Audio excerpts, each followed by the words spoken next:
Hi, Frog.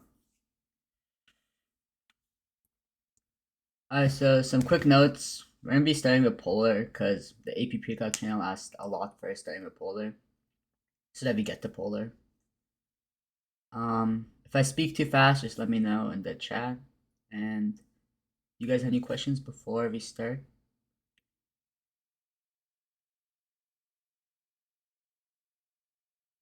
Nope. Okay. Thanks.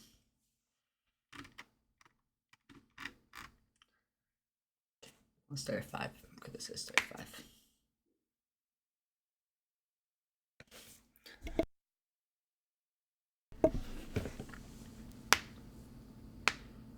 Thanks.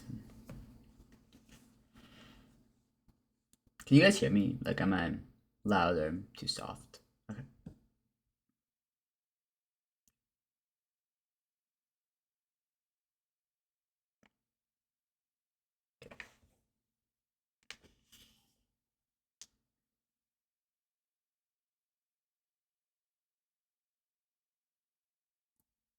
Okay, I guess we'll start now. So we're doing AP Precalculus Unit 3, and it's gonna be doing practice and explanations. So, disclaimer: AP is a trademark affiliated by the College Board, which is not affiliated with and does not endorse this resource nor the 5 Hive team. And About 5 Hive is led by Lance, and that's really it. And credits to Brian Passwater, Global Edition, Precalculus Textbook, and Clear Software for questions. So we're gonna skip the polar and start the polar. If you have any questions, just put them in the chat button. So,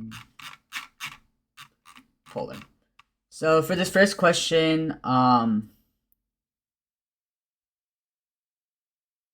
just try to describe what quadrant it'd be. So where would like quadrant for point A? Where would which quadrant would it be in the chat? Quadrant 2.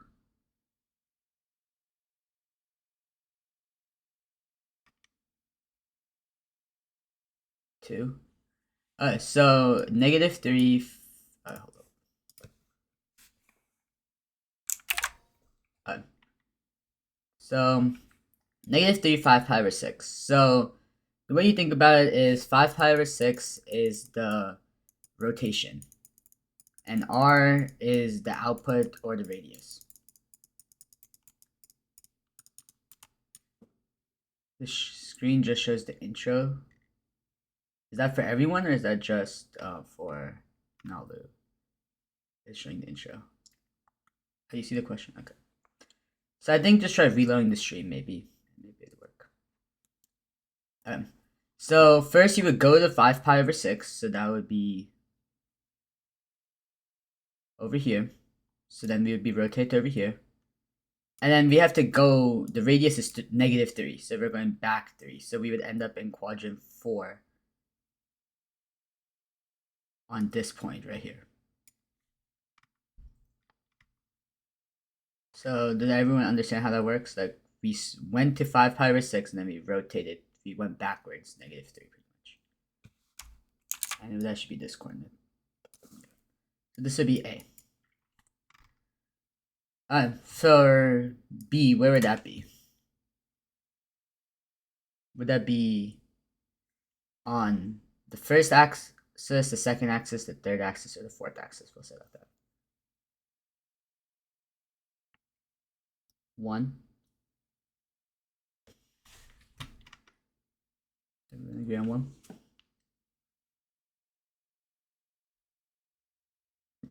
Yeah, it would be an intercept. So would it be on the like this is the first, this would be the second, this would be the third, this would be the fourth. 2, 3, 4.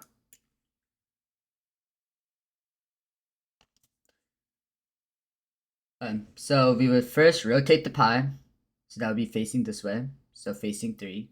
But then we're going -2, so we're going back 2. So we would end up here.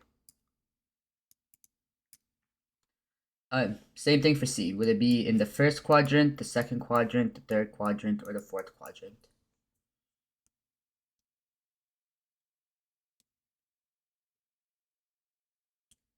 3. So first rotate to pi over 3. So we would rotate to pi over 3. And then we would go back 1. So that would be right here. So yeah. Okay, and D. Where would D be?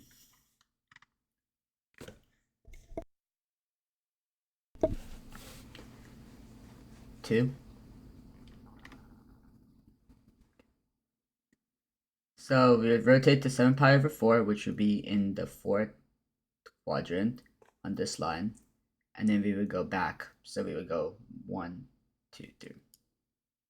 Okay, any questions about graphing polar coordinates before we move on? What if radians is a negative?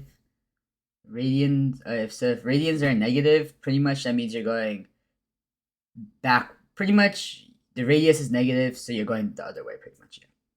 What is polar? It's just another system of graphing coordinates. So before, and pretty much for your entire, most likely algebra career, you were in rectangular, and now we're in polar. And polar just means that theta is the input and radius is the output.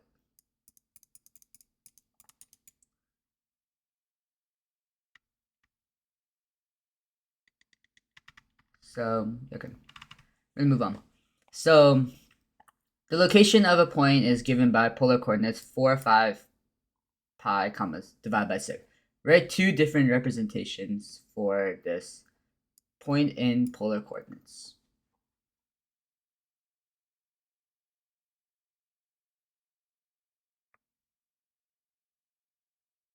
Could you show me where -2, -pi over 3? So first we would rotate to -pi over 3. So we would rotate this way. So pi over 3 would be over here. And then we have to go backwards -2. So we are on this line. And then we would go backwards 2. So 1, 2. So it would end up here. So we can call it E for now. So E would end up at like 2 pi over 3. And that would be an alternative representation. So what we're trying to do now. So for 4, 5 pi over 6, write two representations.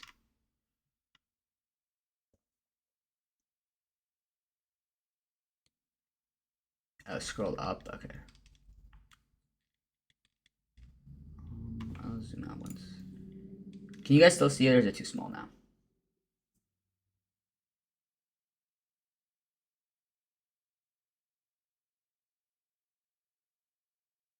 Let's see. Okay.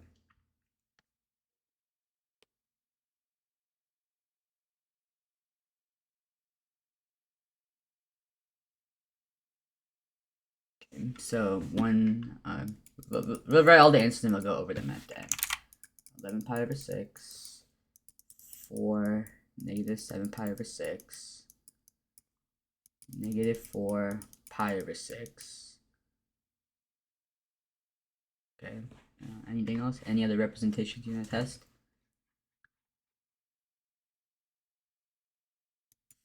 417 pi over 6. Okay. So two representations could be, our first two would be 4 -7 pi over 6, so this works. -4 pi over 6, so this is supposed to be a negative. You put a negative here.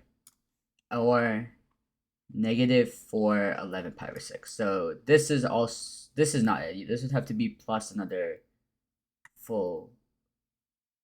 a full pi. How do you convert it?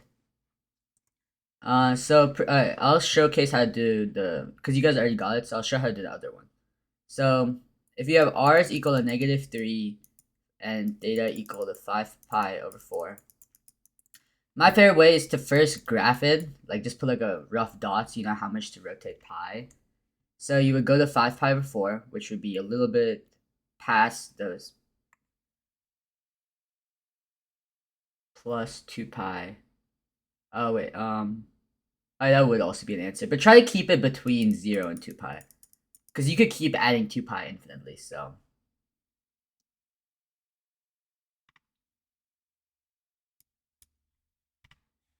so yeah, it would be -3. So 5 pi over 4 would be over here, but then we have to rotate it -3. So that means we're in the first quadrant. We're doing number 2. Number 5. The second question. So this would be pretty much in the first quadrant, we would rotate pi/4. So that would be one coordinate, pi/4. And then -3. So now that we know it's over here, we can put 3 as 1.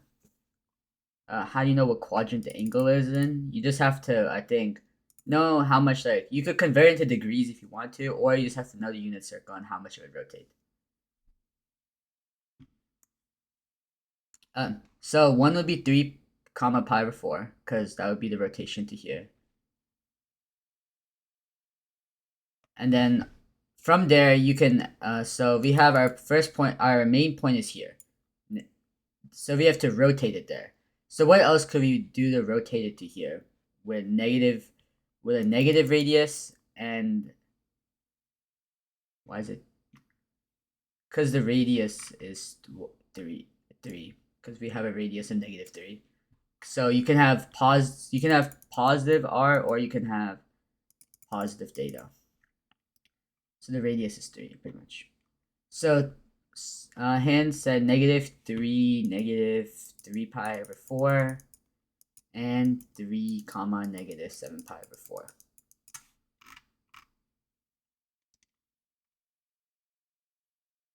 So we'll check the answers. So -3 pi/4 is a coordinate, and 3 comma pi/4, and 3 comma 9 pi/4, but -7 pi/4 should also work because it's a negative rotation. So there's multiple representations in between 0 to 2 pi. You can have, I think, 4 representations from one point. For one point, you can have a positive r, positive theta, negative r, negative theta, etc. So any questions about graphing polar coordinates and representations? For the purposes of this, yes, we're assuming it's 0 to 2 pi. R represents the x value, yeah, but it's also, in terms of polar, r is the input, and is there a formula for converting into other units, like between polar and like rectangular?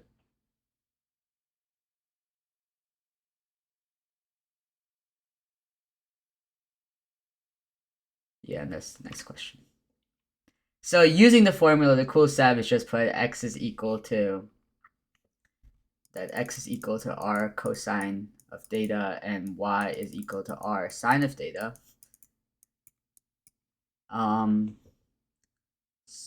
Convert 5 pi/3 to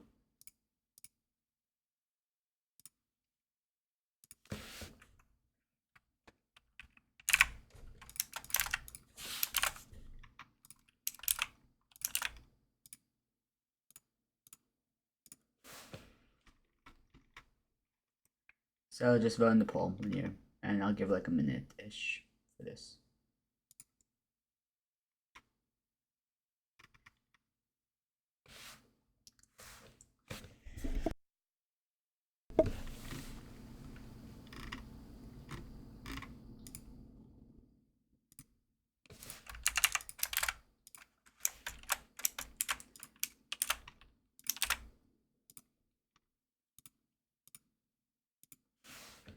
And also answer 11 when you're done with 10. And then when you're done with both of them, just say done in the chat. And then we'll move, I'll show the answers and then we'll answer any questions.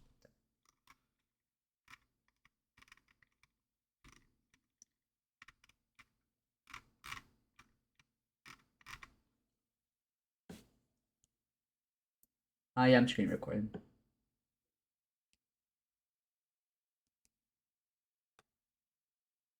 And the chat's getting screen recorded as well.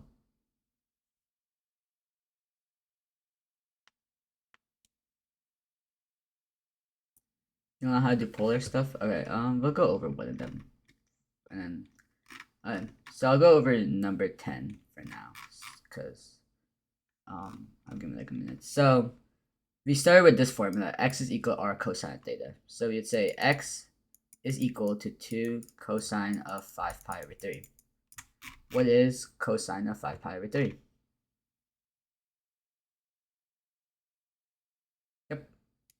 1/2. So 2 is equal to this, x is equal to 1. So that means it's not going to be this, and it's not going to be this. Now we do the next coordinate. Y is equal to 2 sine of 5 pi over 3. What is sine of 5 pi over 3? Negative root 2 over 2. 2. That means y is equal to negative square root over 3. Which means C is our answer based off that. For the next one, do you want me to explain the second one, or? Can we do it? Sure. So, yeah, you can do it. The poll is still open for number 11.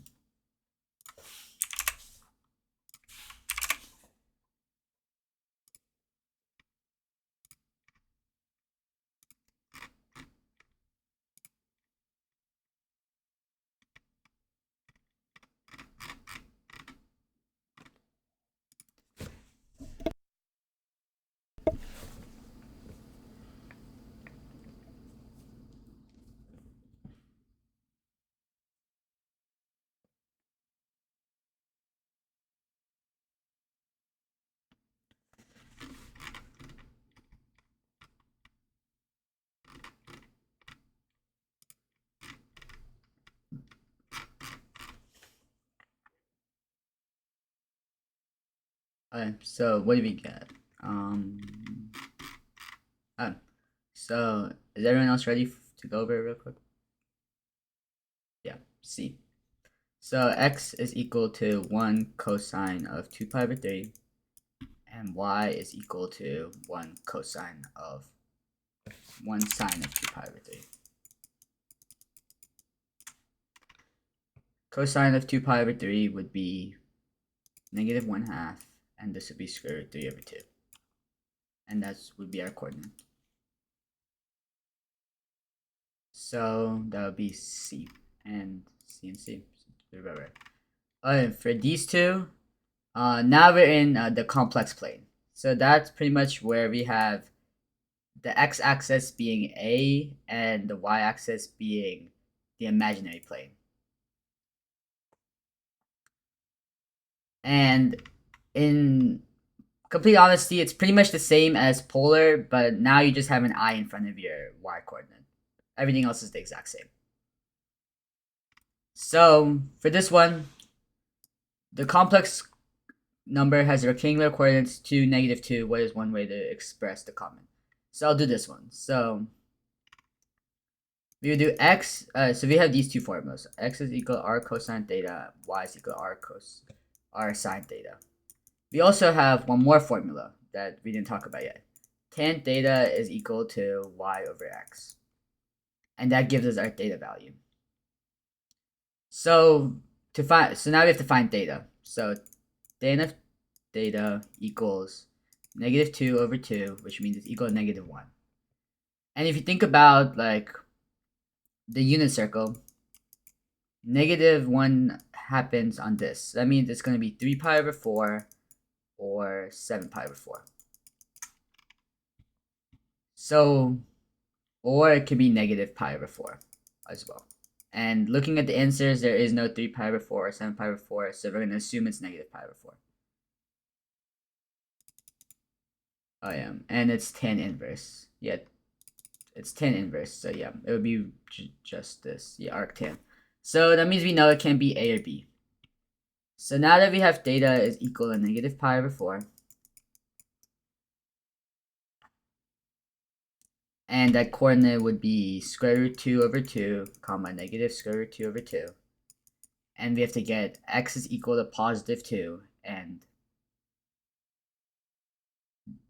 y equaling -2. We could just simplify this or this, and we would see which one ends up being square root 2 over 2. And if you test C, that would be 2 square root 2 of cosine of negative pi over 4, which we said was square root 2 over 2. And then you would realize that doesn't simplify nicely. And then if you check the other one, 2 of square root 2 that would just cancel out to be square root 2. It would be C, because the square root 2 is multiply, and that would make positive 2. Any questions before, and then I'll just let you guys try 18. It's 2. It's 2 of them. You have to put 2 bars on both sides. Okay, any questions before you guys can just try 18? No? Okay. For the poll.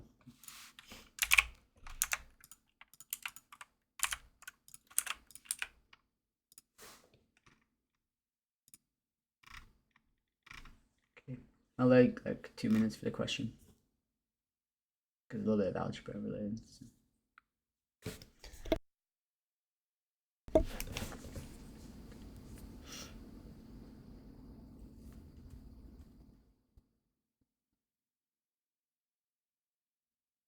Yeah.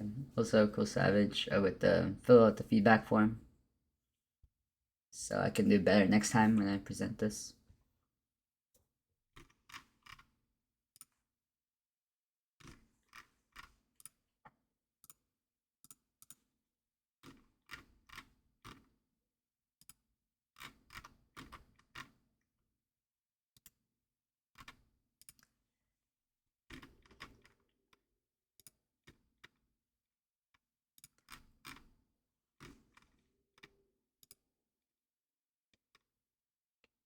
One more minute for 18.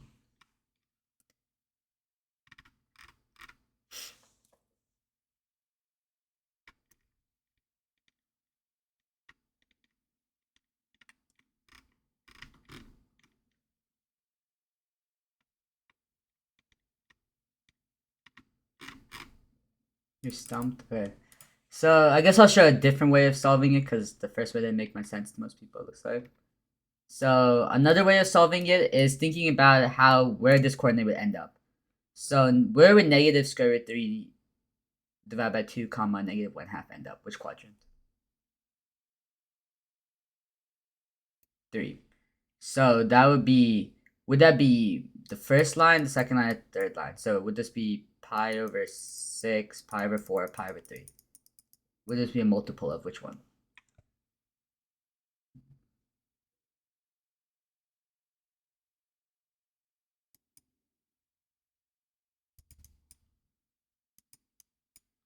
Pi over 3. So yeah, it would be this coordinate. So now that we know it's 4 pi over 3, we have the answer.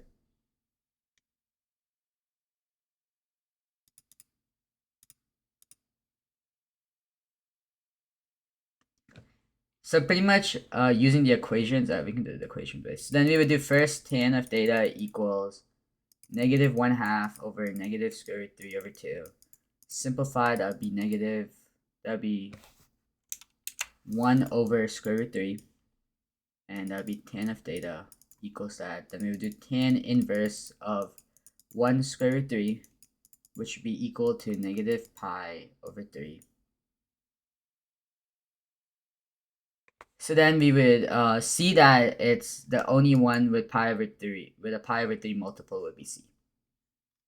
Because everything else is pi over 6.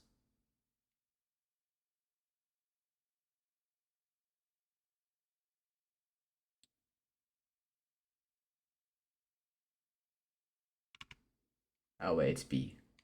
Hold up, it's B. If 17 was C, this is B. So it is not, the coordinate would be on this one. So wait, hold up. So yeah. So this would be pi over, yeah, it should be theta, it should be negative pi over 6. And then you would rotate, a negative pi over 6 would be over here, which means it's negative, so it'd be B. Could you resolve 17? Okay, let's see. So for 7, okay, I'm gonna erase this real quick and I'll try redoing it. So for 17, but first plot it, so that would be x is equal to y is equal to negative 2. So that means it's on the pi over 4 thing. So it's gonna be negative pi over 4, or you could do tan theta of -1 inverse theta of -1 would be equal to -pi/4. And then you would see it's between C and D. And then you would pretty much just plug and chug. So 2 square root 2 of cosine of -pi/4. And that would be negative square root. That would be square root 2 over 2. Square root 2 over 2. 2 square root 2. These would cancel. Square root 2 times square root 2 is equal to 2. And if you test the other one, you would be left with the square root, so that doesn't work. I've never heard of the triangle way of doing this. I've just heard of the plug and chug method, really. How do we know for 18 it's 7 pi over 6? Because we don't know when the arctan of root is. It's square root. It'll be so if you simplify this, it'll be square root 3 over 3, right? And then if you test the unit circle, right? There's 3 coordinates. We know this is gonna be 1. So then we have these two. We have square root 3, comma 2, comma 1/2. And 1/2, comma. It's the other way around.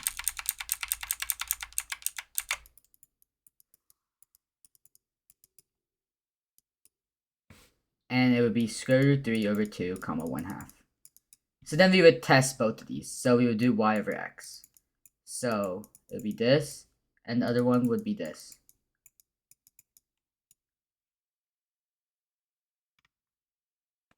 So looking at that, this one matches pi over 6, because this is the same 1 over square root 3. That's why I didn't simplify it the first time, because then you can just identify based off the first quadrant without rationalizing.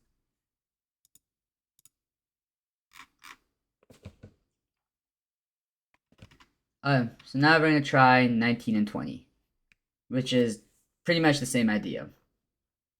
So I'll give you like a minute or two for. This is just simplify.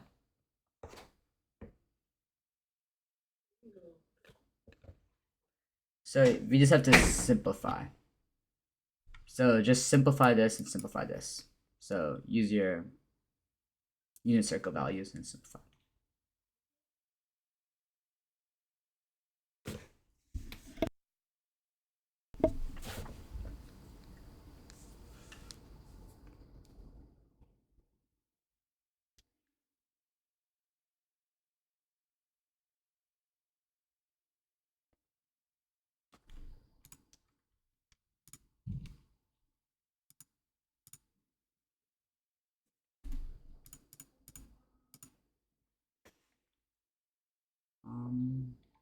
Let's check. It would be B. Yeah, okay.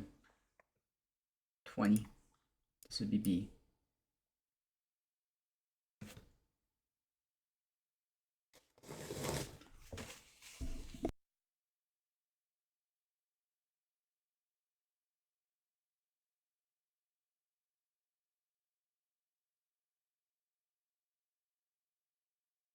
I will not be going over the different FRQs on AP Precalc because the Cool Savage has already done a lecture on that, and that's found in the lecture schedule.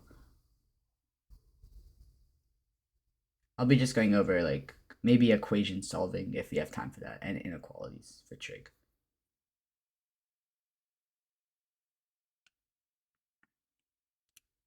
What's the answer for number 20?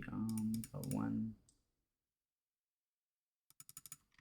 I cannot go over derivatives. I'm in AP Precalc. I can go over derivatives in a month and a half, but I cannot go over them at this time.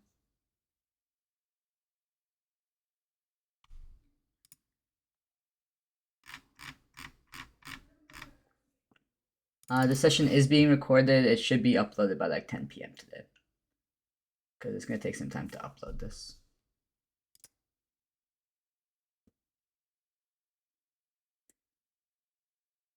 Okay, yeah, a few people answered A. Any questions about 19 and 20? Yeah, I am a sophomore, so yeah. Yeah, it's just plugging and chugging in by finding signs. That's the entire strategy of this. I will discuss that at a later time because this is on recording. Um, so now we're gonna go to the graphs, the most requested questions. The fun eventually have to end with coordinates. So I'll go over the first one and I'll let you guys do the second one. We'll do that for these because there's 2 of each question. So we're looking at a rose because we have 3 petals and we have 3 pretty much functions.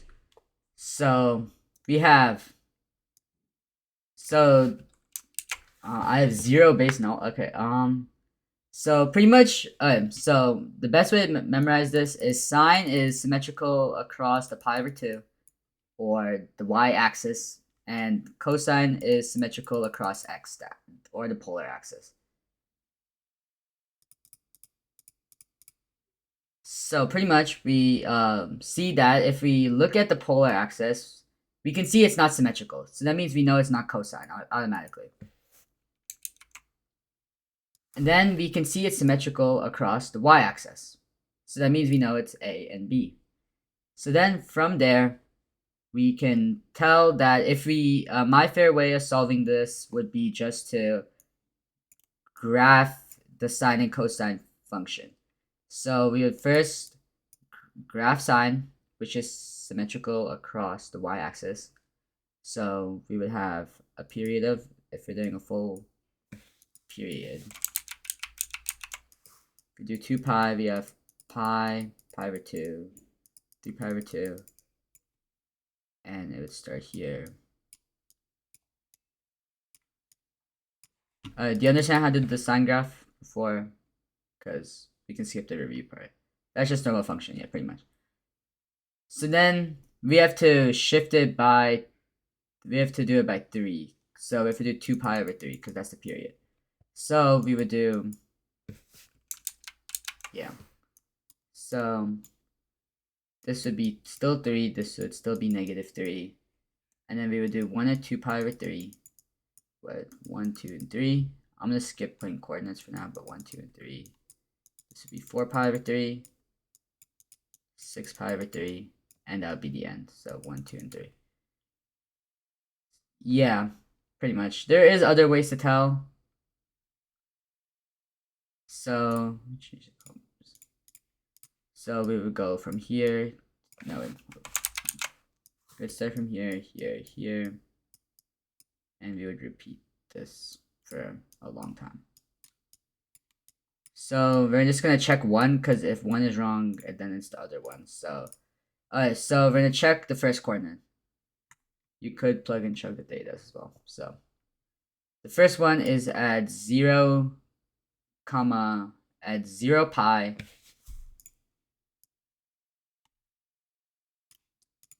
at 0. Wait. 2 pi over 3 is at 0. It'll always be at 0. 2 plus 6 pi over 3.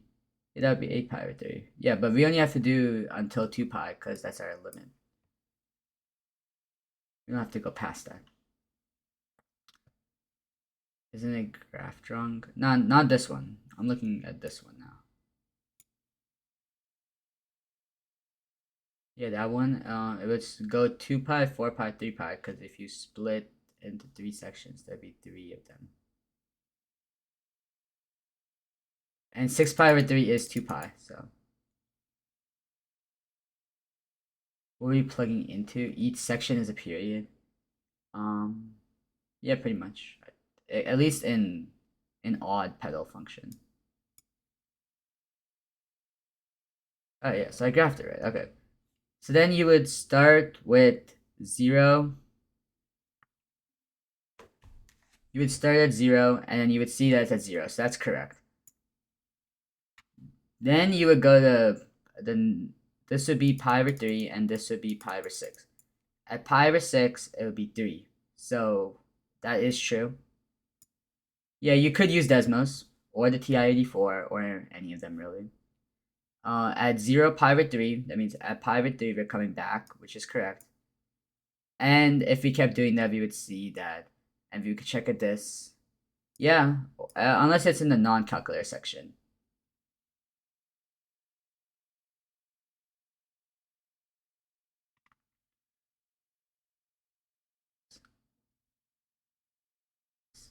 Yeah. So then at 2 pi over 3, we can see it's also there. And this is 5 pi over 6. And at 5 pi over 6, it's a 3. So that means we can see that it is A. So any questions? So we graph the function after eliminating 2 of the options to see if it matches the function. Yeah, because it's sine and cosine in this situation. So see it's symmetrical across pi over 2 or the polar axis. So try number 15. I don't think the last tangent.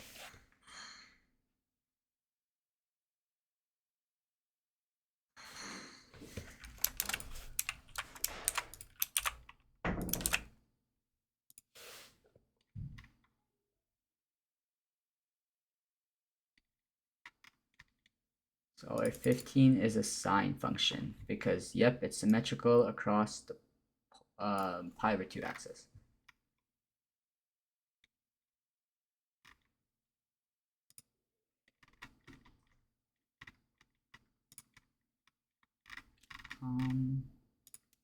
Yeah, you could graph the answers, yeah, in Desmos or in the TI-84 if you really want to.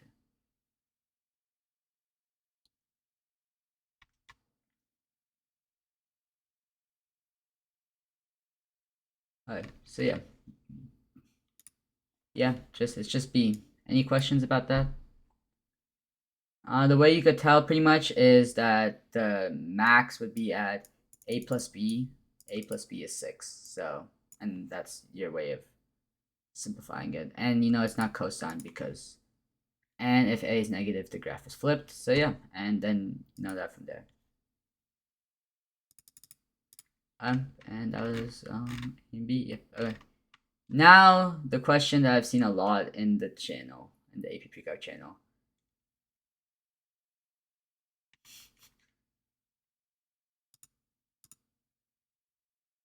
The one and only sections.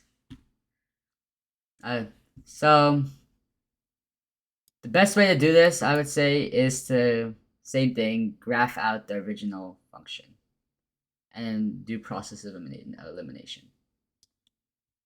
So I'll do one, and you guys can do the second one. So we graph out -3 sine of theta.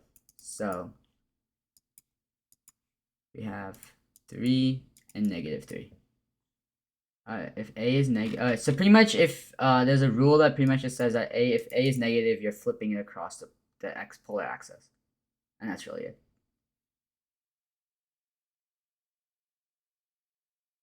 A is negative, it opens downwards here. So back to 16, or the new 16. So we have to first graph the original function rectangular form, because that's the easiest way. So we would have pi over 2, and 3 pi over 2. We will need more coordinates eventually, but so -3 sine of theta goes like this. Oh wait, no. Yeah, it goes like this. It goes down first and then up. So then, based off that, let's look at each of these things. So 0 to pi over 2. From 0 to pi over 2, our radius is going to be getting closer to negative. So we would start at 0, and we're going towards pi over 2. So that means we're rotating like this. So we're going negative pretty much. So negative pi over 2 would be over here, because -3 pi over 2 is over at the coordinate pretty much. So this could be a value. And then you can see that okay, so without talking about rate of change, that it's getting pretty much bigger. And pretty much there you can see that it is getting smaller because as data is increasing, the radius is getting smaller. Data is from looking at the polar graph. You just look at, you can kind of approximate it because like this is like about like 5 pi over 3, stuff like that. And this is like 7 pi over 4, 11 pi over 6, etc. So we can see that the rate, not the rate change, it's getting closer to it. So it means as data increases, R is decreasing. You read them from left to right. That's the same thing. Oh wait, around the circle. So you would start at 0 pi and you would go like this.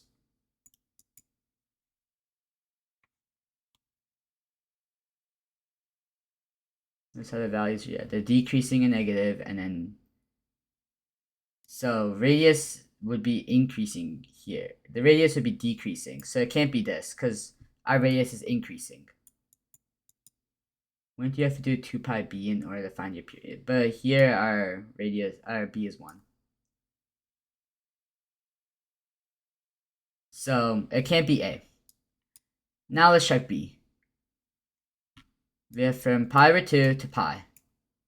So that means we're getting closer to pi again. And yeah, it would be B.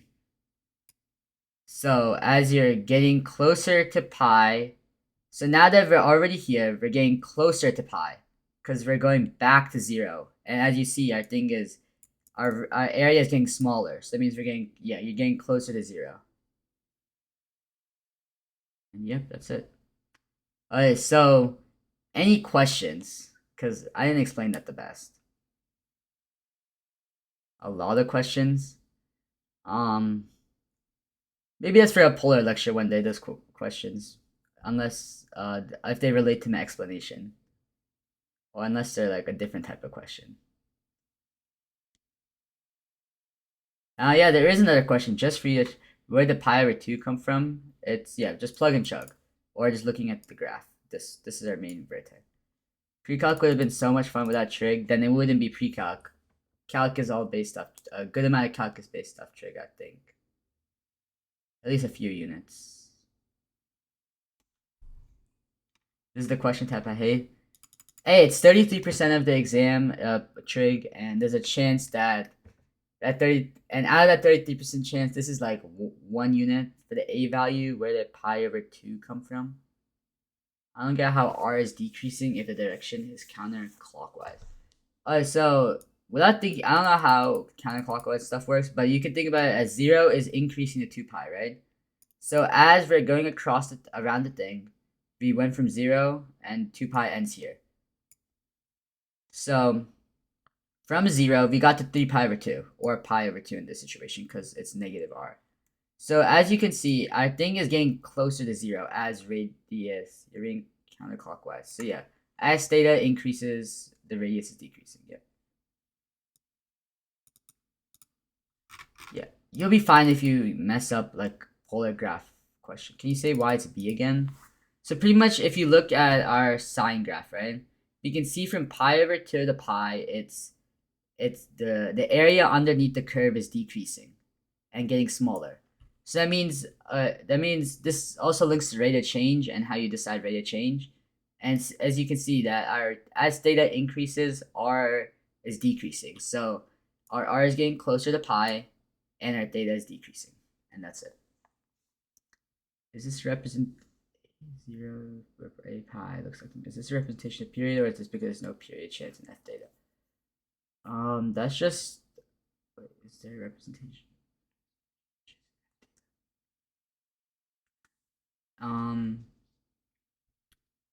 For polar questions, it'll always be between 0 and 2 pi, at least for graphing. And A and B are just to show like this one section. Where's the doc for all the questions? It's in like the spreadsheet. Alright, so now you guys try 17. I'll give you like 4 minutes for that. Because looks like this is going to be a Interesting explanation.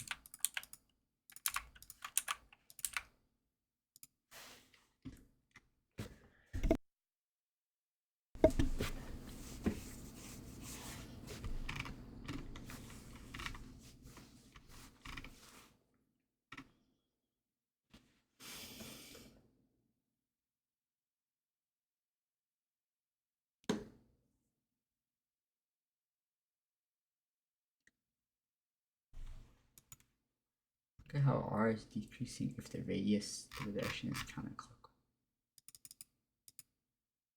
Points pi to pi. The answer because yeah, that's why they gave pi over 2 and pi, because those are your like main points of sine and cosine. That's why they gave 0 and pi, and 2 pi, etc. And also, you could tell it's not 2 pi because it says 0 to 2 pi, so it can't be 2 pi is less than 2 pi. So that's another answer you could eliminate right there. And same with actually, yeah, and actually, let's see would work. Interpret the graph in that manner. Yep, pretty much. Yeah, looks like actually a good picture.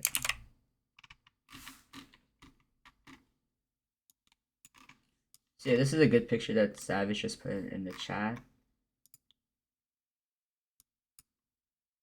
Which is just another way of showing how it's getting smaller as it's going around. Or getting closer to the origin.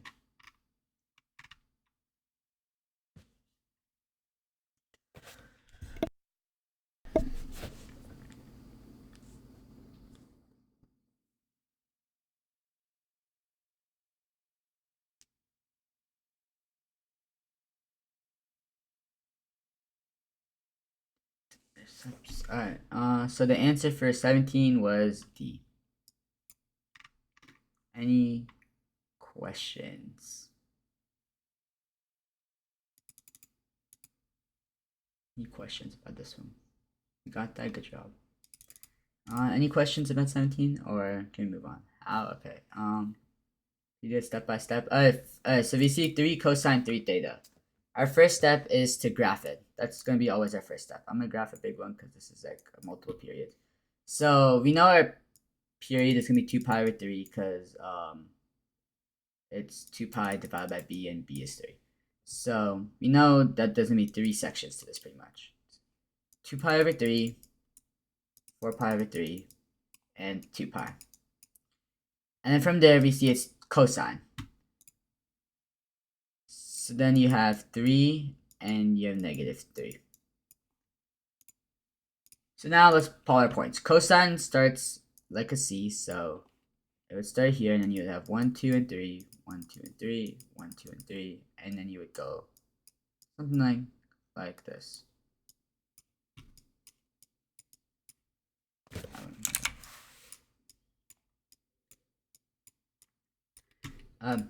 So from there, so the now we know. Okay, so if you did not know it was 0 to pi over 6, you know this would be pi over 3, this would be pi over 6, this would be pi over 2. Pi over 2.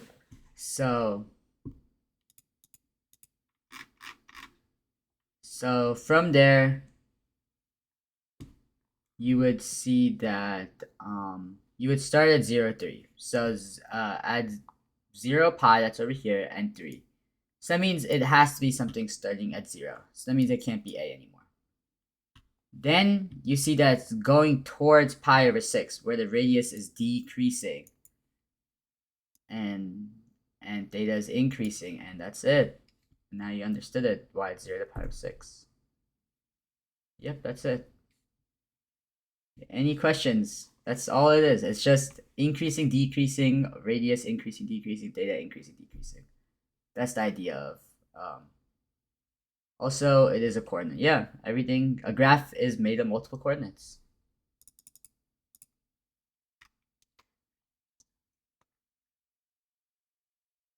I hate this.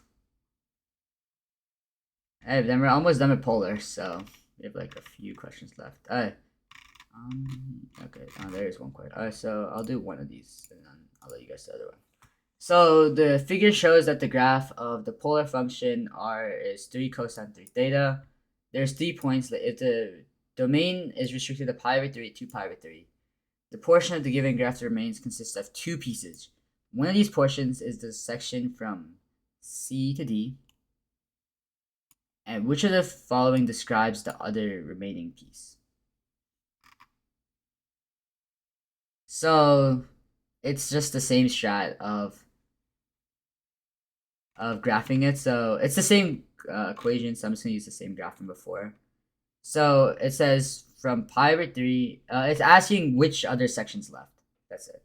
Is it going to be this section or is it going to be this section left? That's the question.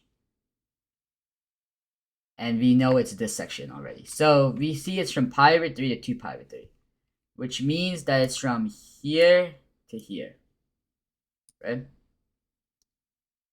If a domain, so yeah, pi over 3 to 2 pi over 3. If you continue graphing it, what piece would be next? Yeah. So this section, so pi over 3, where it's negative, which means we would go to pi over 3, and it would be negative 3, so that would be this coordinate. So that means the one that we have right now would be the one that's this area. So now we have to look at this section, or the tops, pretty much the area above the x-axis. So we're starting at pi over 2, where it's 0. And then as we approach 2 pi over 3, so as we approach 2 pi over 3, the radius will become 3, which means it's from D to A, because we can see it's going from D to A. Okay, any questions or no?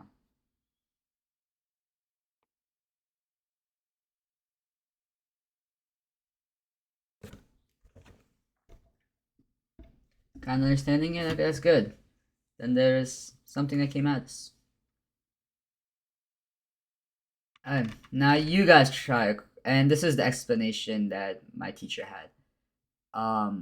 Cosine period is 2 pi over 3. The portion of the graph from C to D is the part of the interval. Since the polar, can you repeat that? This is another explanation. So pretty much you can see that it's this, and the portion of the graph C to D is the part of the graph is returning to the portion f pi over 2 equals 0. The remaining portion is the part in the interval pi over 3 to 2 pi over 3. The part of the graph starts at D and f theta. The value r is positive and increasing to end at point A. So this is a second explanation to the does this explanation make more sense than my explanation? Or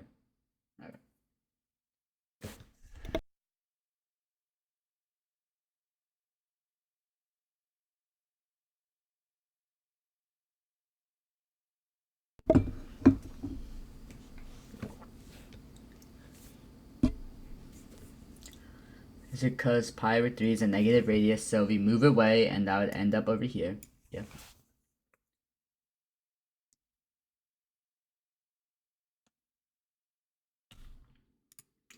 To maximize intercepts to create a graph, extract the domain from it. Yeah, pretty much. That's the idea of all of this.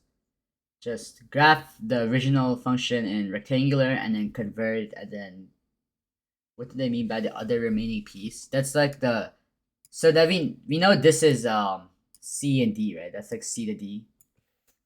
So then it's saying what's the other remaining portion that's in the interval.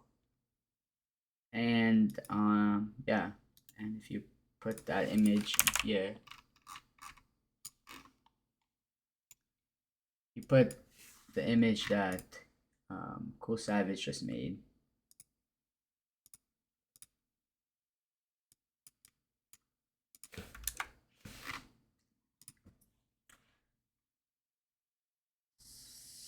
You got it now too? Nice. Okay. So now we're gonna talk about rate of change. The last topic of polar. So consider Yeah. So, so the last section of polar is rate of change. So consider the polar function f of theta equals 3 plus 2 sine of theta, whose graph is shown. Choose the correct words to make a true statement. Ignore all points except minima maxima. Find the circle A and B are equal. Yeah, just make a mock graph. That's polar. Make a mock graph, graph it, use it. That's polar. Max 4 to 5 questions on the exam, and that's it. Since the function, alright, so now we have to describe the rate of change. So since the function changes from increasing or decreasing to increasing slash decreasing at 0, at pi, 3 pi over 2, the function has a relative minima and maxima in the interval of 0 to 2 pi.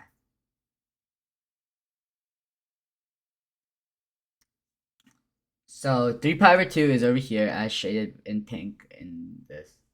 How would it work for 3 plus sine theta? Do we still have to write a sentence to the func equation if you're graphing? Just graph it. Pretty much that's the idea. What do you mean by like graph it? It's already graphed for like graphing in rectangular, like how I was doing with like 2 pi. Yeah, pi, 3 pi, pi over 2, 3 pi over 2, stuff like that. For this one, the graph is already given, so you don't have to do that. Or you could still do that for this question. So I'll showcase that zoom out once. But so for 3 plus 2 sine theta, you would first graph it. So we don't have what do you call it, a period shift, so we're gonna keep it at 2 pi. We have pi, pi over 2, and 3 pi over 2. And we have a shift now.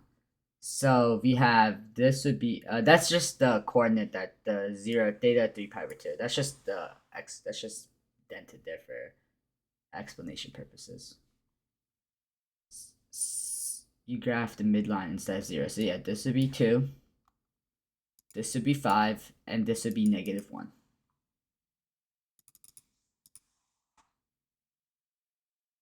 Oh, like that. So we would start, and it's sine, so that means we start here, go up, come back down, and then we go to the midline again. So 3 is the amplitude. Alright, so it says at 3 pi over 2. So at 3 pi over 2 is right here. So at 3 pi over 2, we're looking from here to here pretty much. Next to and to the left and right. So from here, change the color so you guys can see better. So from here to here, pretty much. So pretty much, as you can see, it's decreasing, right? The function is decreasing and the area is increasing, right? It's decreasing and the rate of change is also, it's negative and decreasing. Is the correct AP pre-calc vocabulary, right? Do you see that it's negative and decreasing?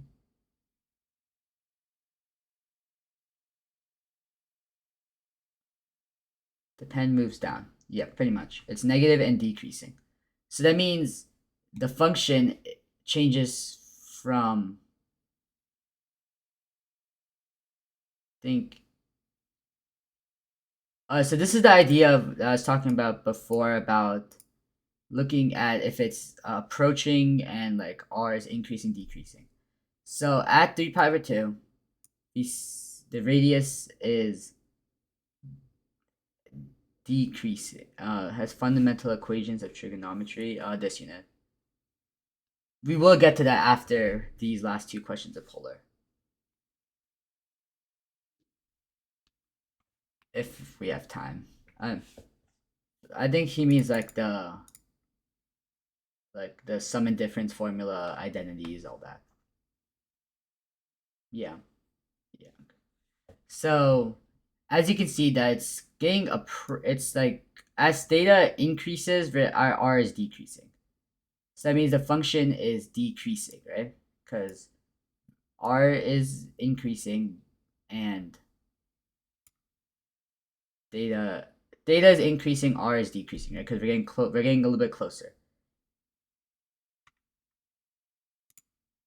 Then on the other side, we're going away from, as theta increases, we're also going away, increasing.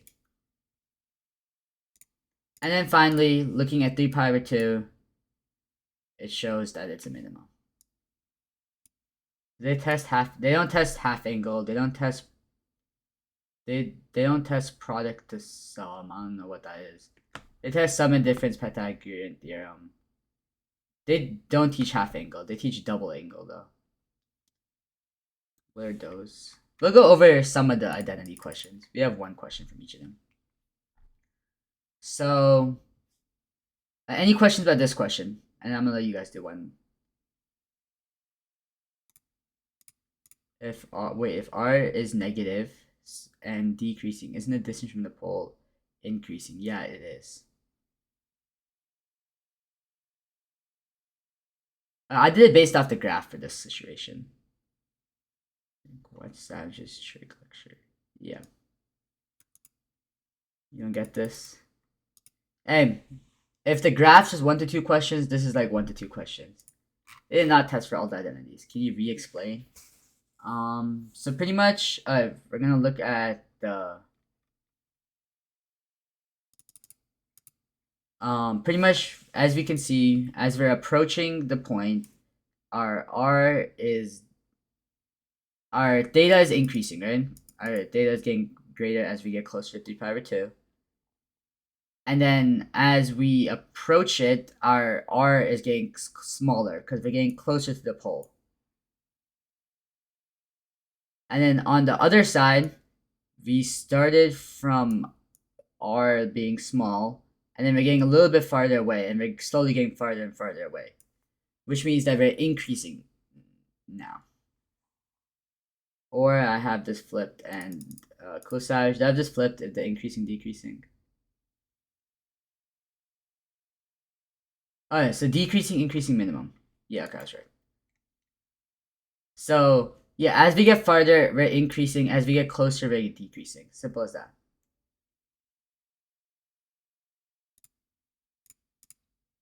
Alright, any questions from that? Any questions about increasing, decreasing? I'll let you guys do one. No power reduction. Okay, you get it? Okay. I try this.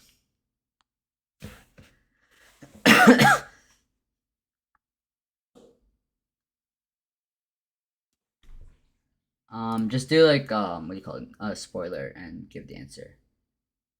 Then the circle just means it's a cardioid or a limacon, or one of the. It's decide if it's increasing, decreasing, increasing, decreasing, or minimum, maximum. That's the question. Decide. Now we just flip the equation pretty much. That's it.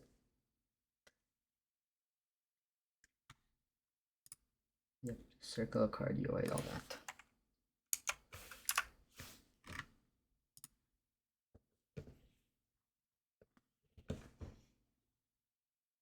Alright, so put spoiler and put increasing, decreasing, or minimum, maximum.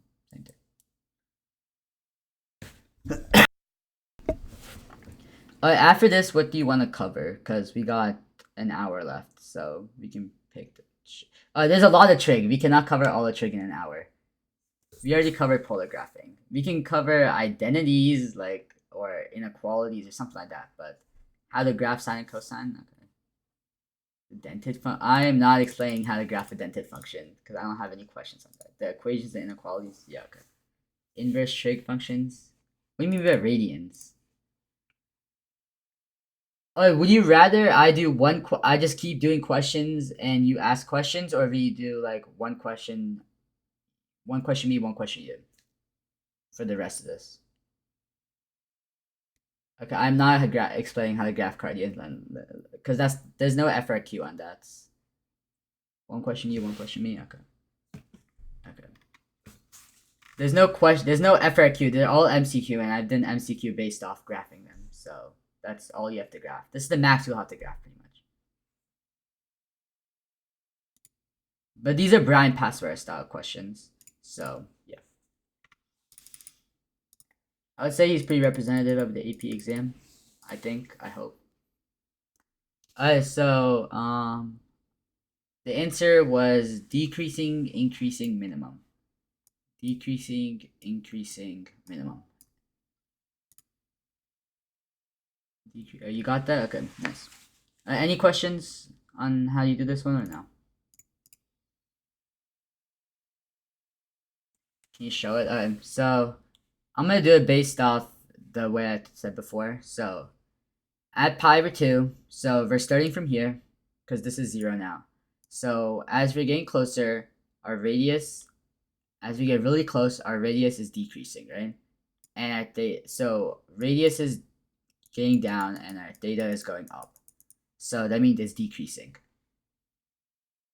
The second one, now that we're on the other side, our radius is getting farther. Now our theta is getting farther.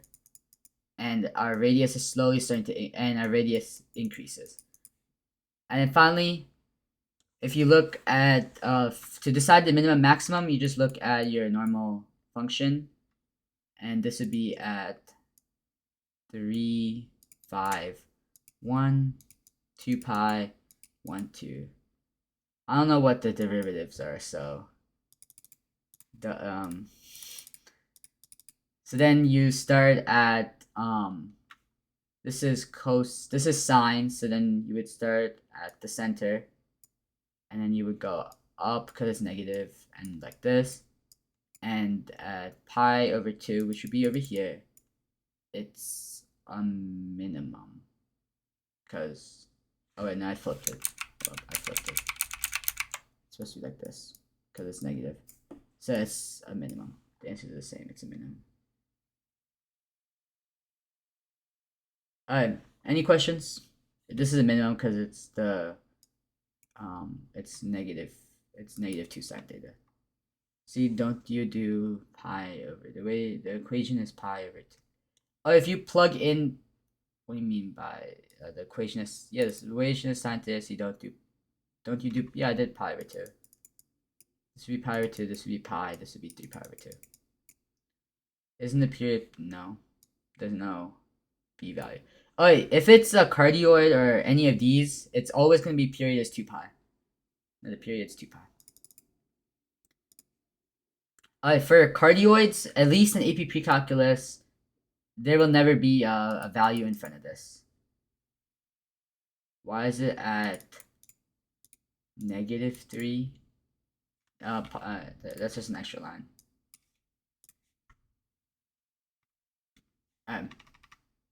The last 2 questions are average rate of change. I'm just gonna do one because we're kind of running out of time. We're already like an hour running on polar.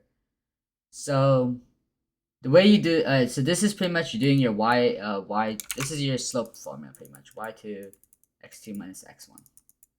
So as we talked about before, pi theta is your input and r is your output. Change in r over your change in theta. Yep. So this would be r2 minus r1 and theta 2 minus theta 1. So this would be 3 pi over 2, 17 pi over 12.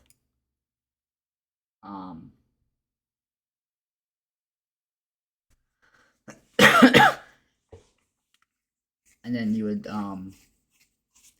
plug in f of 3 pi over 2, which would be equal to 4 sine of 2 times 3 pi over 2, which would be 4 sine 3 pi, which would be 0. And then the other one would be f of, it would just be 4 sine of 17 pi over 12 times 2, 17 pi over 6 minus 2 pi over 1, 6, 12, 5 pi over 6. Sine of 5 pi over 6 would be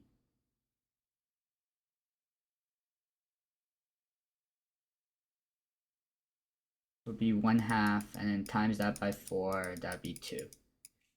So it would be -2 over whatever 3 pi over 2 minus 17 pi over 12 is. That would be 12 for Q3 R like data, it would be the other way around. Data would be equal to your X value and R would be equal to your Y value.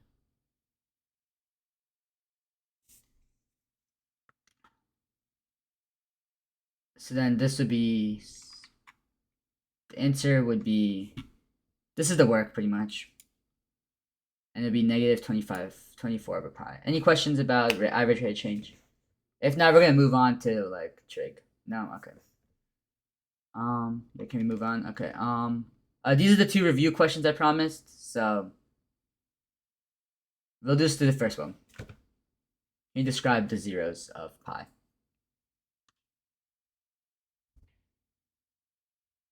This should be a really quick question, like 20 seconds ish, 25 seconds.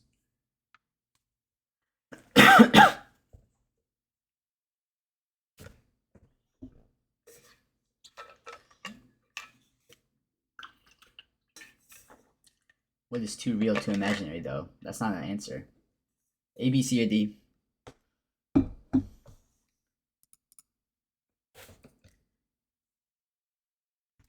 Yeah, it'd be D. Because this one is too imaginary, and this is too real. Because this factors to x minus 3, x plus 3. This would be x plus 2i, x minus 2i. Yeah, I was looking at another problem. Oh, okay.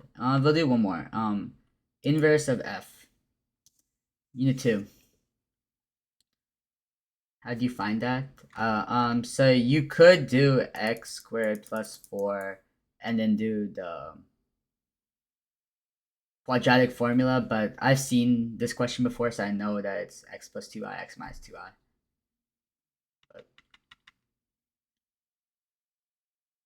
yeah.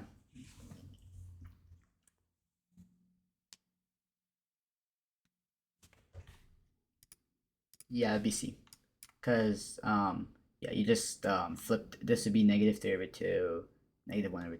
Okay. And that's it. Okay, now we're going to move on to trig again, round 2. We'll do identities first, because identities are closer for me, so. Okay, I'll do one, you do the other one. That's all the polar questions. We're done with polar. Oh, on the exam, maybe 4 to 5 questions max, but most likely like 2 to 3, because trig is like way bigger than just polar. And one of those questions will be a coordinates question, so maybe like 1 to 2 questions max graphing. You get a calculator for this. I think FRQ 4 is trig inequalities. I may be wrong. I have not seen the FRQs yet. I have not seen the FRQs yet, so I do not know. I think. Oh, there's no question that's guaranteed to be calculator and not calculator. So I think I've explained this exact question to someone else in the AP Precalc channel recently, but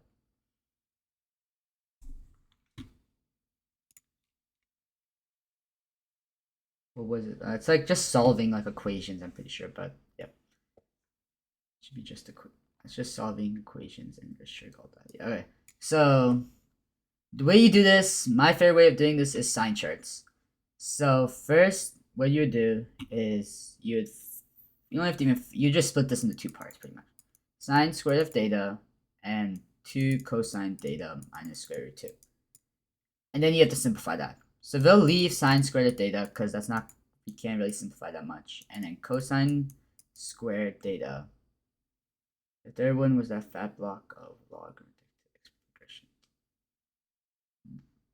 No, the third FRQ is besides the point. So sine theta would be 0. And this would be greater than equals 0, greater than equals 0.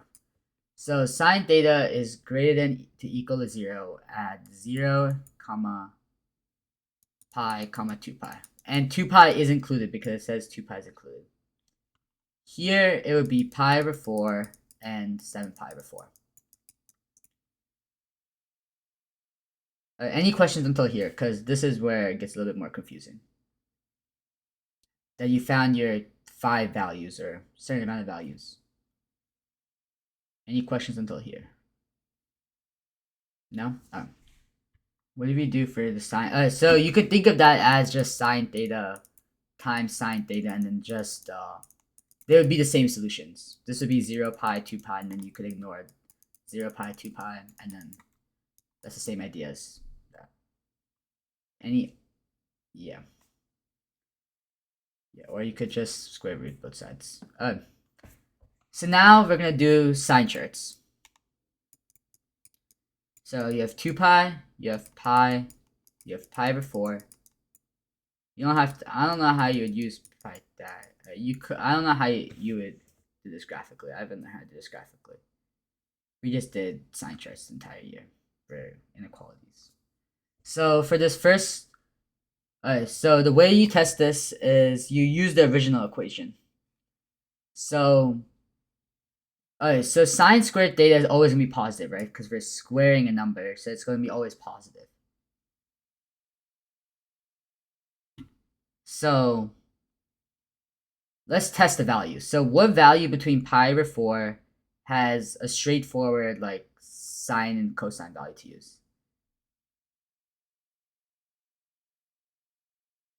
It's tangent. What do you mean it's tangent? It's sine and cosine. Pi over 6. Okay, we'll use pi over 6. Pi over 6 would be square root 3 over 2, comma 1/2. So let's plug that in. That would be we don't have to even care about the value. We care if it's positive or negative. Square root 3 over 2 will always be positive.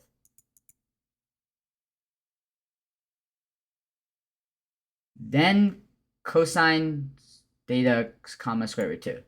That is a test we would have to test. So 2, and then you would plug in cosine of, which would be 1/2 minus square root 2. This would be 1 minus square root 2, which would be negative. Oh no, wait, it's cosine, my bad.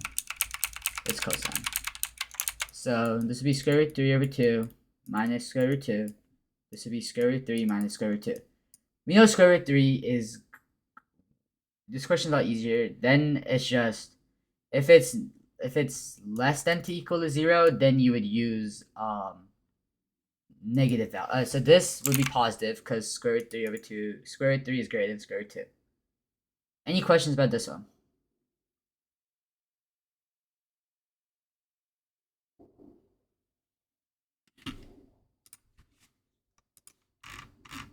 What's the answer for the sine part? You don't have to even know it because it's going to be positive. Because you're squaring. Whatever you square will always be positive. That's the reason that most higher mathematical formulas just use squares and square roots for everything. What would we plug in? You would plug in 1/2. So it would be 1/2 squared, which would be equal to 1/4, which is positive. So now that both of them are positive, and that's our positive. So one interval is going to be theta. But theta is greater than pi over 4. We already have one interval. Next, we keep, and then it's just keep testing that. So then we would test, like, here we could test pi over 2, 3 pi over 2, and like 11 pi over 6. And eventually, after you test all that, you would see that it would be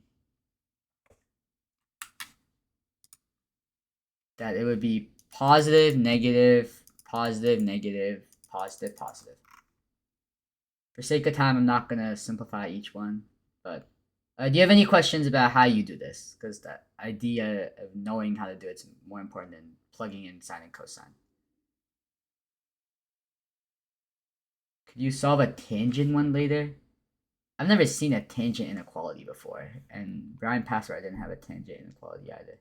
Why do you write it like that? Like this? For that. That's how I learned to write it in class. But you could also do 0 pi over 4. It would be hard bracket, but. And then the other solutions would be union 7 pi over 4 to 2 pi hard bracket, union, and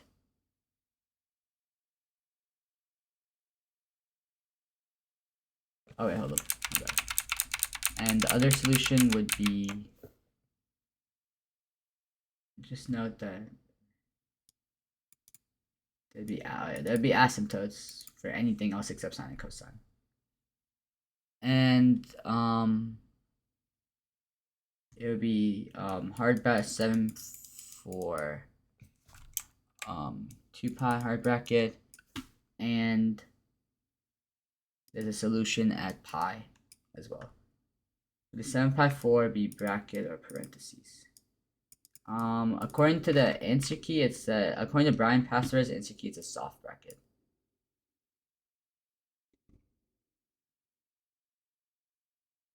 And this would be the solution. Do you guys want to try number 9, or do you want to go to like a different type of question? Try, okay. Then try number 9.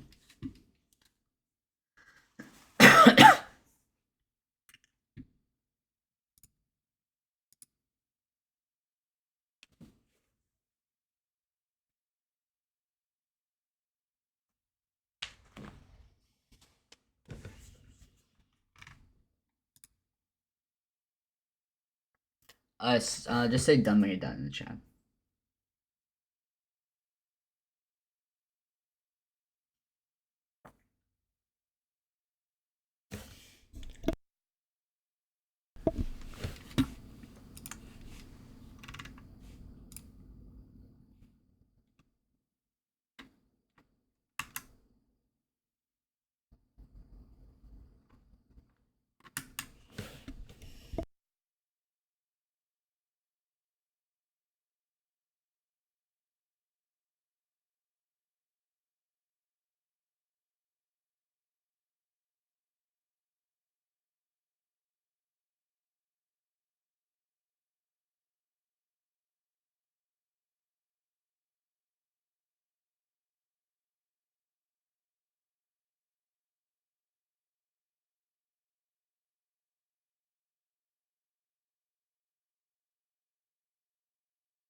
Oh wait, I was muted. Oh, okay, my bad. So this is the solution.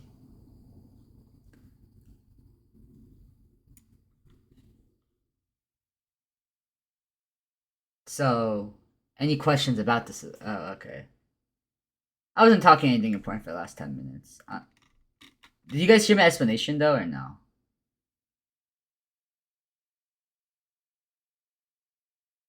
Oh, um, do you understand my explanation though from writing? I'll say that. Yes. Okay. So then we'll move on to we'll do some unit 2 practice because it's right here. But is the inequality sign before 2 pi over and after 0? Not always. It depends on the question. I think Brian Password puts it always as 0 to 2 pi. The answer is this.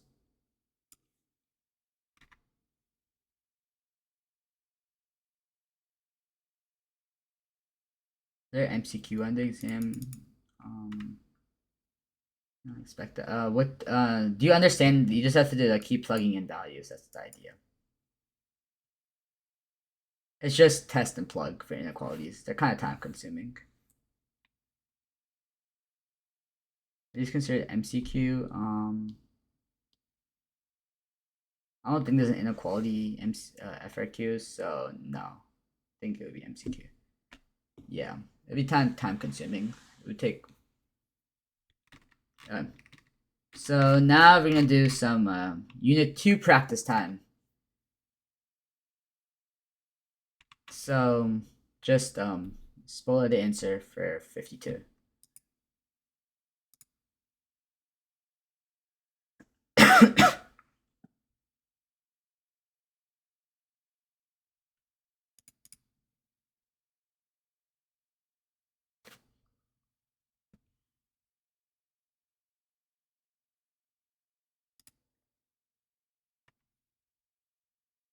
Carol, like 2 more people, maybe 2 more. Does regression add up to 0 even if it's not linear? Okay, it doesn't have to add up to 0. You're just checking for an apparent pattern. Is there a pattern? Yes or no? And if there's a pattern, it's not appropriate. If there isn't a pattern, then it's appropriate. So there isn't an apparent pattern, so it was appropriate. Okay. Yeah. Pattern equals not good. Not good. Pretty much. And I wouldn't consider this a pattern, but some people might. Isn't there a wave shape pattern? I guess. So yeah, then based on that log, why is a pattern result? That means so from a statistical point of view, a pattern results in a non-appropriate pattern because if there's a pattern, that means your regression line shows a repeated what do you call it? Repeated overestimation, underestimated that can be assumed.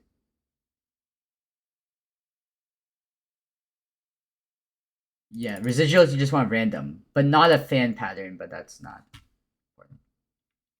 So for this one, it was A. So this isn't considered a pattern. This is random. Yeah, the thing is about the pattern thing is it's kind of subjective. Some people consider some things a pattern, some people don't. But usually a pattern is more clear. Like a pattern may look like this, may look like this. That's not good. Pretty much. End of story. Okay. 117.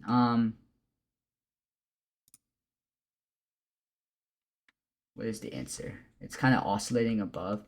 If you take stats, this would not be considered an important pattern. This is considered a random deviations. It's not enough of a pattern to make a difference. We'll say that. A more annoying pattern would be some. See, look, you can't draw a straight. You can't draw a curve that makes sense. Yeah, look like a function. Yeah, usually.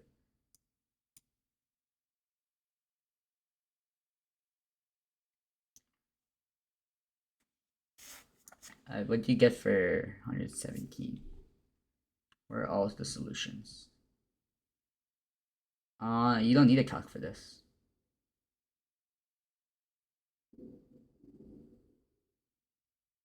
You really need a calc for this. And this would most likely be a non-calc question. This is similar to FRQ4, I'm pretty sure, which doesn't have a calc. Yeah, pretty much all you would do is 4x squared minus 2x is equal to 4 to the negative 2x minus 2. X squared minus 2x equals negative 2x plus 4. And then solve for x by quadratic formula or factoring, which would get your answer to be b, 2 and negative 2. Let's see another trick thing. I'll start with 30 minutes. Alright, what equations do you want to see? Do you want to see basic equations, sum and difference, or inverse trig? You can pick one or two topics. Or just something related to inverse. Okay, let's start with inverse then. Let me scroll to inverse. Okay, inverse trig equations. Okay. So,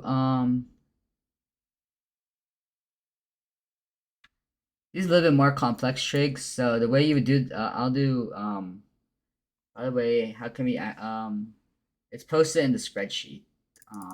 It's like a link at the top of this section, but I can repost at the end of the lecture. So can we try one hour? Okay. Yeah, sure. You can try 23 first.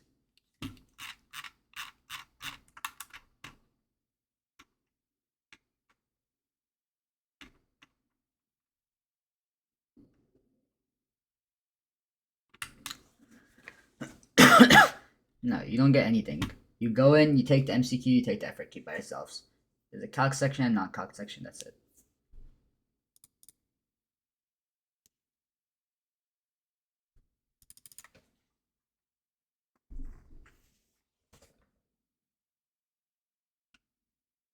Too much work.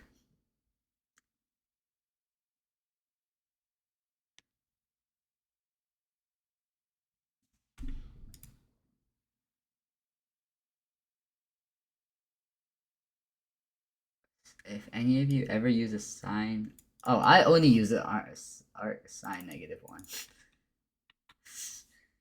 Because I don't like writing out words when solving equations. Especially like on this. Especially on this. It's annoying to write arc sine. It's easier just to write sine negative 1.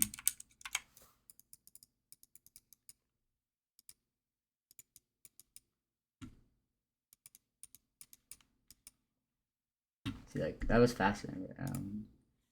Oh yeah, after 23 would be square root 3 over 2. Any questions on how to do that?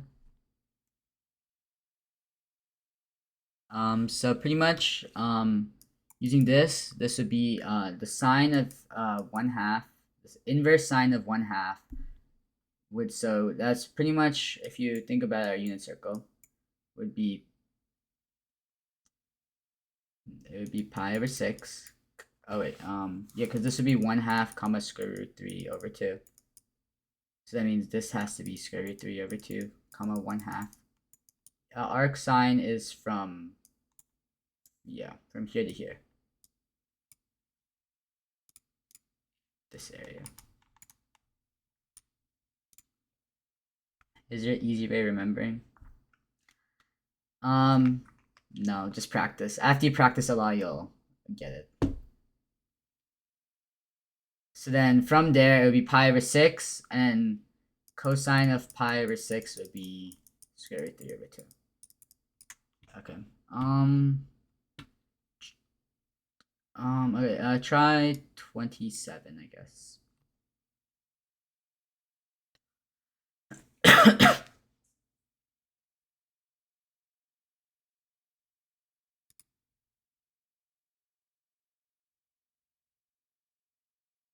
Okay, 27 is not a radian value. It would be a coordinate because there's a cosine at the end, at the beginning. So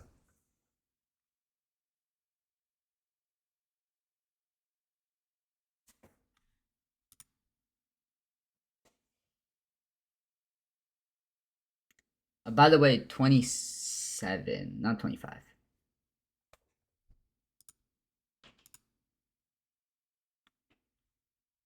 Yeah, that was right for 25. Pi over 4 is right for 25. But, yeah. Yeah, this one is 1/2. Any questions?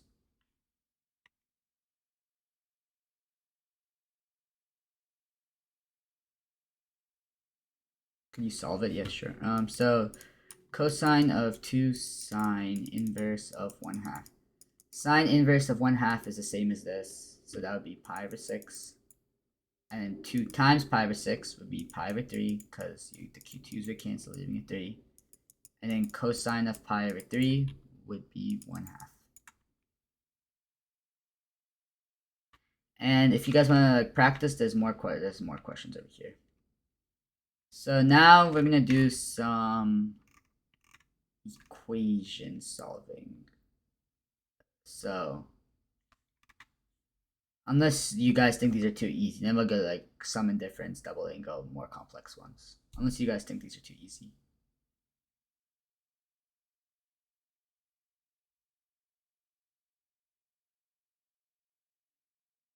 These are too easy, yeah. You want to do these, or are these still too easy for you?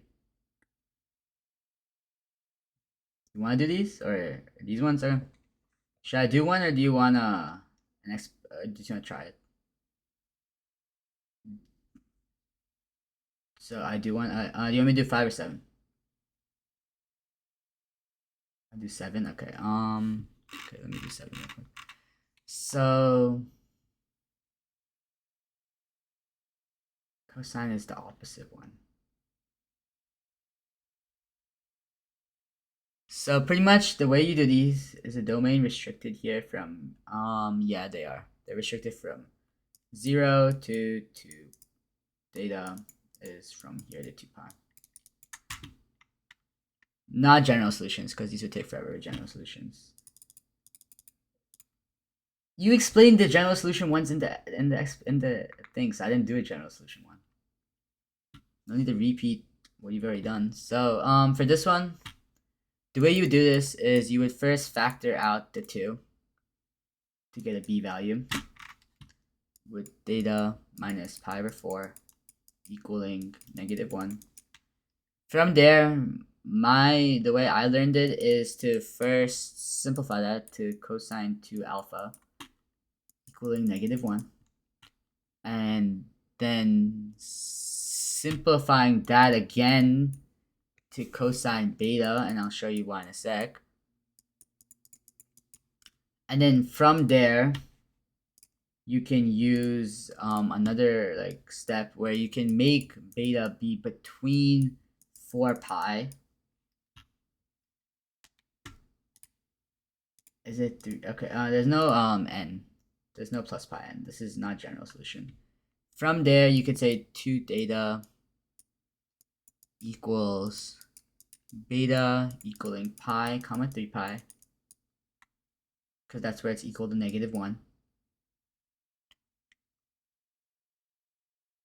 And then from there, let me change color again. Theta minus pi over 4 should be equal to alpha equaling pi over 2. No, this is not a sum and difference. You can do sum and difference double angle, but this is, in the way these questions are made, this is before sum and difference, before we learned sum and difference in class. So this don't. Pi over 2, theta minus pi over 4 is equal to pi over 2. Theta minus pi over 4 is equal to 3 pi over 2. And theta is equal to 3 pi over 4, and theta is equal to 7 pi over 4. You could break out the sum and difference identity, and then you would have to also break out this double angle identity after. Okay, yeah, see you.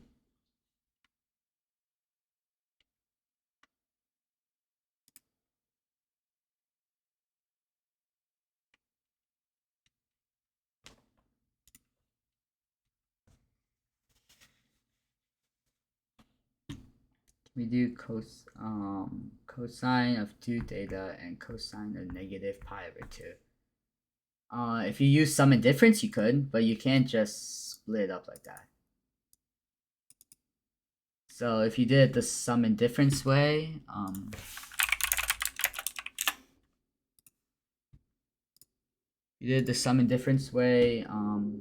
it would be, yeah, sure, I'll show you the sum and difference way. Pi, 3 pi 4, 7 pi 4. It's just those two. Because you have to add it from pi over 2 and 3 pi over 2. That's it. Okay, let me erase this then. Go to the sum and difference way. I don't know if the sum and difference way would work, but we can test it.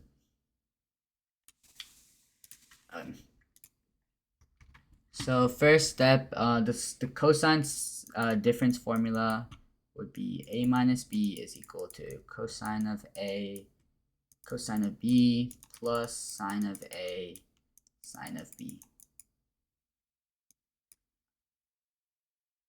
So then from there you would simplify that. So we would plug in values. So is equal to cosine of 2 theta cosine of pi over 2 plus the sine of 2 theta and the sine of pi over 2.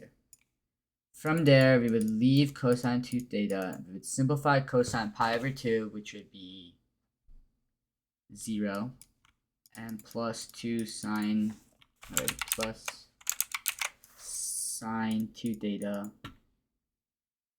times 1. So then these get canceled out. So then we have sine of 2 theta left equaling negative 1. Sine of 2 theta would be equal to 2 sine theta cosine theta equaling negative 1. Divide by 2 on both sides. Sine of theta equals negative 1. Cosine of theta equals negative 1 half.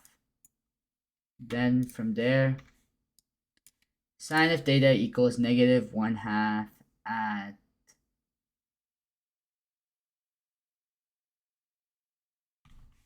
pi over, not at 7 pi over 6, 11 pi over 6, and cosine theta would be at pi over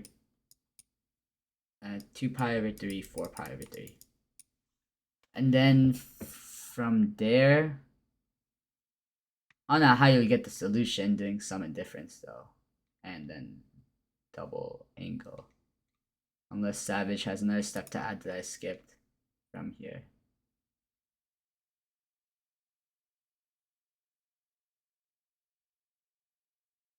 I don't know how you, so the solution for this one was this, 3 pi over 4, 7 pi over 4. So, I don't know how you would get that unless I skipped a step somewhere. Or messed it up. That was one of these steps. What step did I mess up that made it so I don't get on the solution of 3 pi over 4, 7 pi over 4? Because doing sum and difference doesn't get you to the pi over 4 group or square root 2 over 2 group.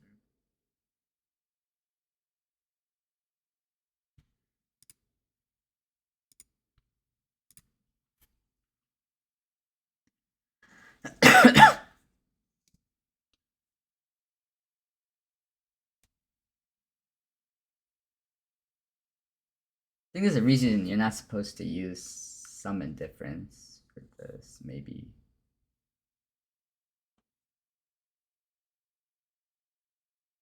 Yeah, I like sum and difference, it's just formulas, and it's kind of easy to mess up, because it's 2 formulas in one, unless I messed up the formula. Okay, so we'll come back to this. You can't do the other one based off that same logic, so...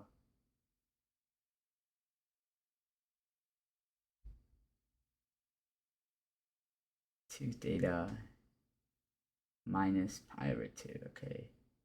But that's not a these aren't solutions though to the answer. The answers are 3 pi over 4, 7 pi over 4. So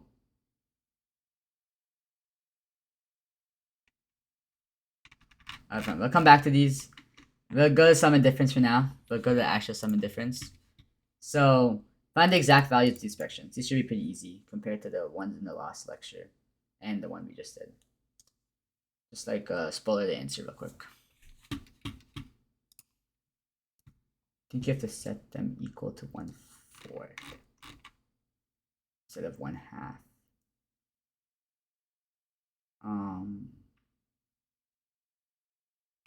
I don't know. We'll come back to those. It's fine. We'll continue until Savage gets the sum and difference way there.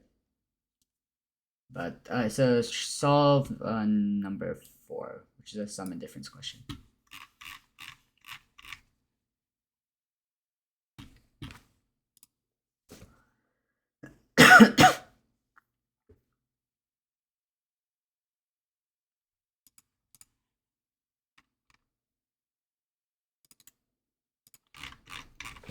Okay, Savage post. Okay, that was not. That's not saving.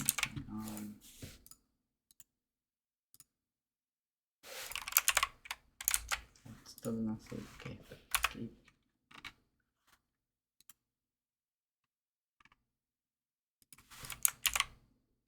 Nope. Okay. I don't know why it's not copying.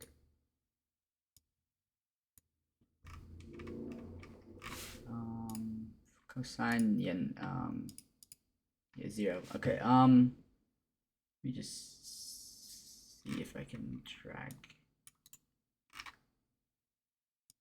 image. Okay, it's just not letting me copy the image. Fine. Let me see if I post it.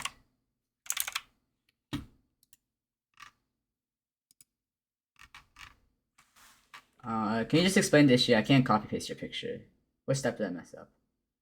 Yeah, it's 0 for the cosine sum thingy thing.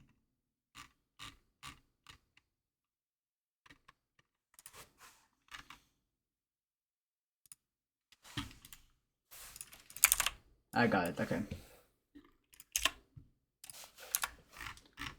Divide by this and talk about these things. Alright, so the way Savage did it is 2 pi minus 3 pi over 2 cosine sum and difference sine 2 theta equals -1. Okay, so says until there. Oh, you're not supposed to split it into double angle. I split into double angle after. I think that's where I messed it up. I split into sine theta, cosine theta. I did this. Because this is equal to 0. Cosine of pi over 2 is equal to 0. So that means this cancels out.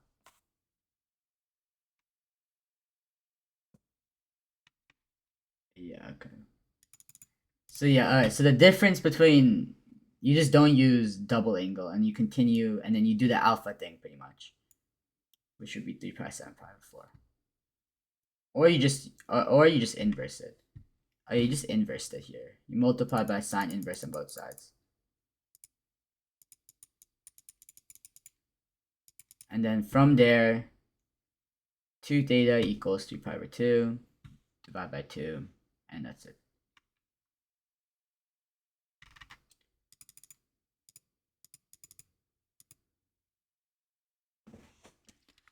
Any question about Savage's way of solving this, or in general this question?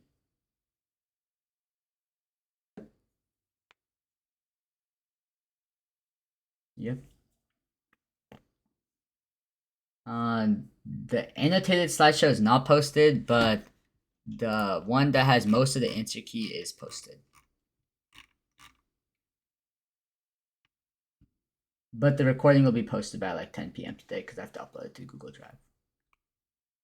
How do I speedrun a packet? What type of packet is it, Trig?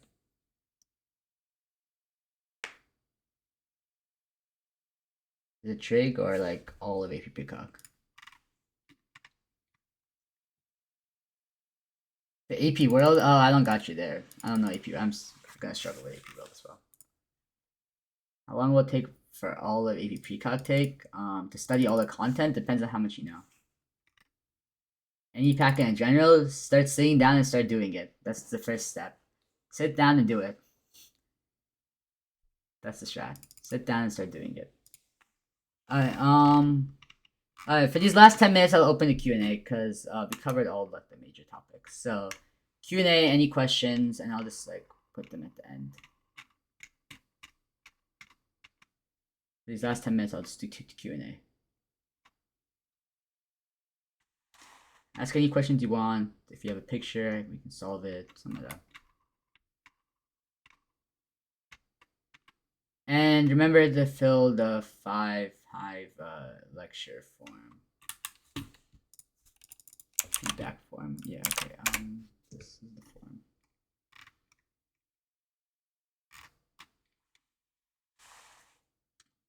So data, okay, so back to polar, okay. Data R is equal to like X, Y, yeah. Data is the input, R is the output. That's the idea of polar. That's why when I was doing coordinates, can you show how to do the conversion? Yeah, sure. Please add a blank slide in real quick so I can show. Just the equations, yeah, I got it. I don't know where, okay. We'll do it here, some extra space here. Can you review the Limacon stuff? They got too many questions. Alright, so the 3 formulas you have to know for this would be x is equal to r cosine theta, y is equal to r sine theta, and tan theta is equal to y over x. Those are the 3 formulas you have to know. How you would graph, or I don't know how you would graph a multiplied function. How do you tell when to use which? Well, let's fit. You kind of, for any conversions, you have to use these 3 formulas. It's the end of the day. For these 3 formulas, these are the only ways to convert between polar and rectangular coordinates. See, like for these, right? You have coordinates, and then the only way to solve is you have an x and a y, and you plug into tan theta and then find x and y.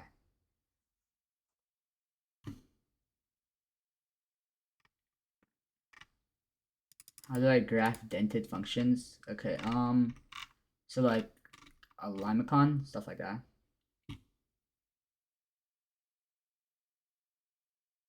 Okay, hold up.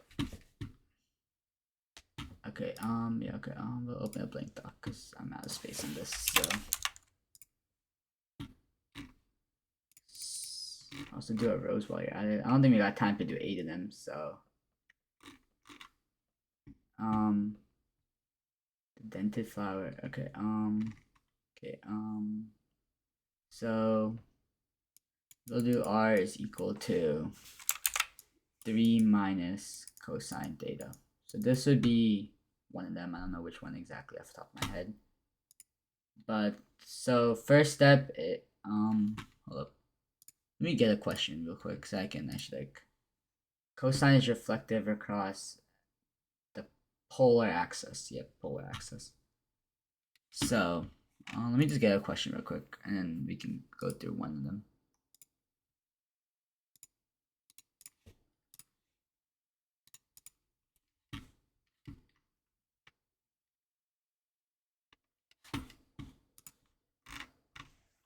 Okay, we'll do this question real quick. This is the question we'll do. So r plus 2 cosine theta. So the first step would be to just my first step always would be to graph the cosine graph. So we have 2, 4, 0. We would start at 2 pi, pi over half, and 3 pi over 2. We'll need more coordinates. That's what this table is for. So cosine starts up here, goes down here, boom, boom, and boom. So 4, so at 0 pi, it goes out 4. At pi over 2, it goes back. At pi, it's at, oh wait, my bad. At pi over 2, it's at 2. At this, it's at this. And at 2 pi, back at here, it's at, and at 3 pi, it would be at 2. So then from there, we have to test some values. What cosine, what do you call it? What datas give you like whole numbers without square roots?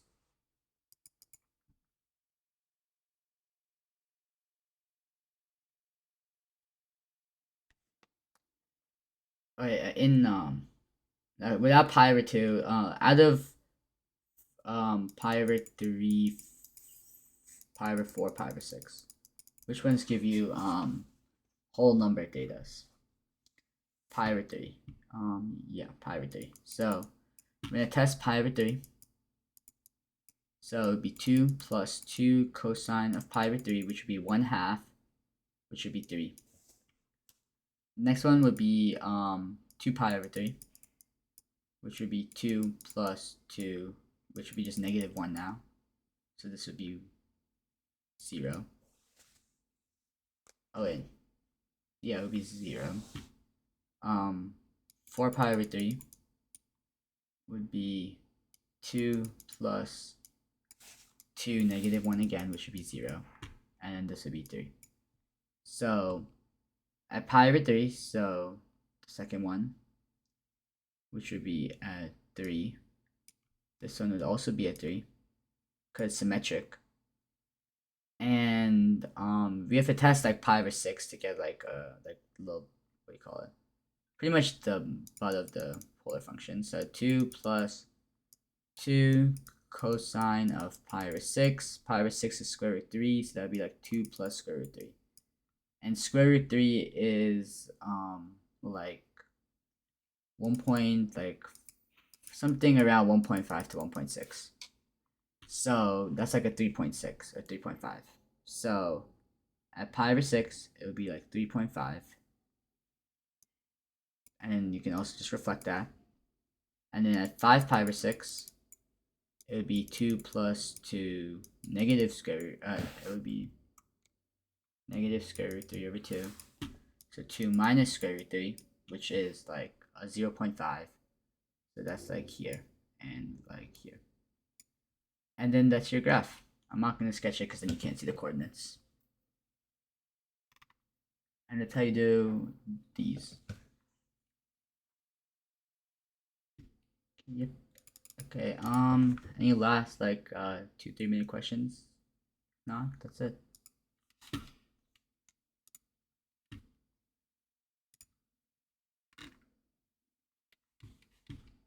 Okay.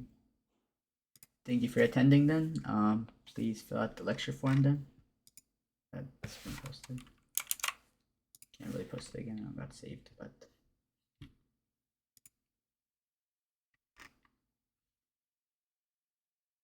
I will not be in the pre-calc chat later today. I have to go somewhere for the next like 3 hours, but